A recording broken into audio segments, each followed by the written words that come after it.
Hi guys, welcome back to our YouTube channel. So in this video, I am going to show you on how to recover deleted stories on Facebook. So to do this, you just have to open your Facebook application first and then click on your profile picture at the top right corner of your screen. Okay, now click on the gear icon. Okay, that's right. And then scroll down all the way to the bottom until you see this download your information. Okay, now you just have to deselect all.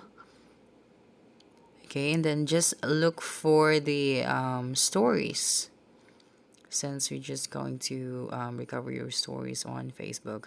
So just mark on this one, then scroll down all the way to the bottom, and then you can also select a specific date to download a specific story that you have accidentally deleted.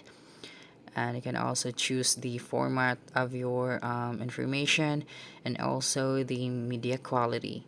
So right after that, you just have to click on create file. Okay, now your request is pending, so you just have to wait for a few days to until you can able to download your information. So that's it. That's how you can recover a deleted Facebook stories. So don't forget to subscribe for more video tutorials in the future. Bye bye.